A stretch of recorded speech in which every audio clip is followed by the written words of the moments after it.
there's always the kettle, isn't it? Everyone always says, oh, it's the kettle that causes a lot. If any of you have got an electric shower in your home, that uses 3 times as much power as your kettle. So that will use more than anything else in your home. So if you've got lots of people in your house and people who spend ages in the shower, then cutting down that shower time is going to make more of a difference than turning something off at the switch. It's got the oven. I don't know if any of you heat with electric heaters, but anything that's got a heating element, like the electric oven, like an electric shower, like a kettle, it's always going to cost you more. So probably the thing that's cheapest to do in your house is to charge your mobile phone.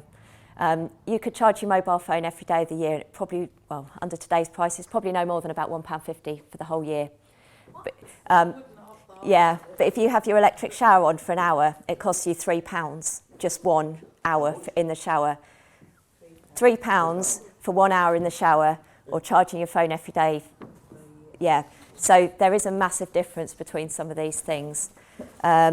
So the average household saves about £65 a year by turning things off standby. So if you go to bed and you've got a clock on an oven or clock on a microwave or red lights on your telly, or if you've got kids that leave things plugged in all the time, try and get them to turn them off. Because it might not seem like a huge amount of money, but it's waste, isn't it? And why waste it? You're paying for things you don't need. One tip on your heating, if you've got a thermostat on the wall, that should be set somewhere between 18 and 21 degrees. If you set it at 21, but just turn it down 1 degree to 20, that will save you about £100 a year on your gas bill. So the setting on your thermostat makes a big difference to how much your gas bills are going to be. I also just wanted to make sure you're aware of all the schemes that are coming from the government to help with energy costs this winter. So every household, it's not means tested, is getting £66 a month at the moment, up to a total of £400 over the winter.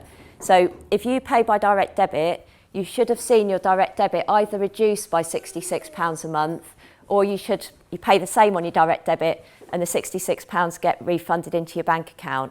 So that first payment should have been made in October. If you pay the bill when it comes, then that will just be £66 will be deducted off your bill.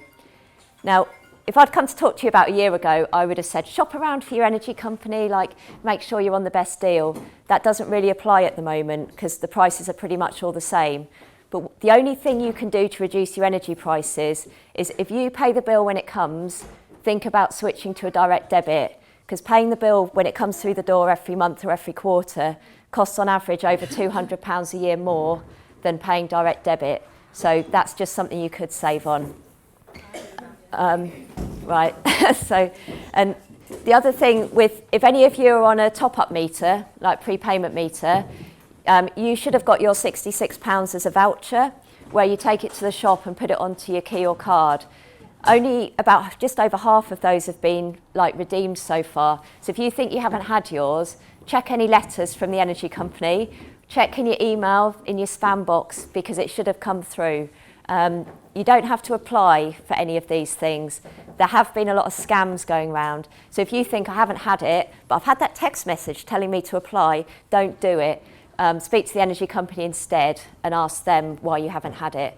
If any of you are on any means tested benefits, so universal credit, pension credit guarantee, any of the older legacy benefits, you should be getting the second half of your cost of living payment any time up until the 23rd of this month, and that will be £324 paid into your bank account. Again, you don't have to apply for that. If any of you get any kind of disability benefits, you should have had £150, again, paid into your bank account. If you haven't had it, that needs chasing up. And if any of you get the winter fuel payment, any of you who get the state pension, you are getting a top-up of £300 to your winter fuel payment this winter. And even if you're sat there thinking, well, I'm not pension age, you probably know people in your family who are, so let them know as well. Because sometimes if you just know what you're getting, it makes you think, do you know what? I'm going to turn my heating on because I know I'm getting that money. So please do share that information with people. The other thing that Marion mentioned at the start, the energy companies have something called the Priority Services Register. So that is to let the energy company know if there's anybody who they would consider vulnerable in the home. So if there was a power cut, you'd be prioritised and looked after. If your gas went off, they would come to you and just check everything's okay and prioritise you when they have to connect it back up.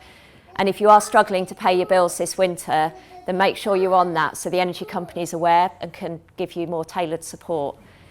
It's for anybody, this is nothing to do about your income, it's purely to do with who lives in your house. So if you've got a pensioner in your house, if you've got a child under 5, if you've got anyone with a health condition or disability, or there's all sorts of things. Anyone who has medical equipment that has to be plugged in, or like medicine that has to be kept in the fridge, like you really need to be on that priority services register. So to do that, you can ring your energy company. I've mentioned we can't do much about energy prices, but there are other schemes that other utilities provide. So Yorkshire Water, for example, if any of you are on something like universal credit or on a lower income, Yorkshire Water have schemes that can cap your water bills at £350 a year. So if you're sat there thinking, I'm on universal credit and my water bill is £500 a year, then apply or get some help with it, because that could automatically just bring your water costs down to no more than £30 a month, and that it's really easy to apply for. So be aware of everything that the water companies have. And also broadband, again, if you're on, yeah. Does that apply to people on water meters only? No, not water. It's whether you're on a water meter or whether you're not. And particularly if you're on a water meter and you've got more than 3 children in your house, you would be able to get your bills capped as well if you're on a low income. And the same if you've got, like with broadband, if you're on universal credit, a lot of the broadband companies offer discounted tariffs. So instead of paying, say, £30 a month, you could get it for half of that. So speak to your broadband provider and see whether they've got a social tariff that you might be eligible for. And the final thing on the other help available, if you're in debt with your energy company or your water company, again, there are schemes that can help with that. We're really lucky in North Yorkshire to have a project called the Warm and Well North Yorkshire Project that's run by the Citizens Advice. So if any of you are finding things tough, please do get in touch with them and they can help you with all sorts of things. And then the last thing I just wanted to talk to you about, which hopefully we're okay for time, is the risks of carbon monoxide this winter. So carbon monoxide, it's a poisonous gas, and it's produced when, like, your boiler doesn't work properly, or if you've got a gas fire, if that doesn't work properly, if you burn with coal, if you burn with wood, if you've got an old boiler, if it's not properly maintained, if you don't get your chimney swept, if you block vents up, all these sort of things can increase your risk to carbon monoxide poisoning. So usually you burn your fuel, you get carbon dioxide, no problem. Not enough oxygen, you get carbon monoxide. And it's known as the silent killer because people do die every year from carbon monoxide poisoning. And there's this really awful video online of a lady from Huddersfield who her 9-year-old son was killed from carbon monoxide poisoning that came from next door's house. It seeped through the brickwork into his bedroom and he was killed from carbon monoxide poisoning. So there are things that you can do to keep yourself safe. The best thing you can do is buy an alarm. So this is different to a smoke alarm, but looks relatively similar, I guess. And it will just, if it detects carbon monoxide, it will go off like a smoke alarm would do. If any of you have got these little spot detectors that change colour when it detects carbon monoxide, that's no good to anyone. It's not going to wake you up in the middle of the night. You need one of these, basically. So do be aware, these cost, they seem to have gone up in price recently, about £20, £25. The other thing with it, yeah.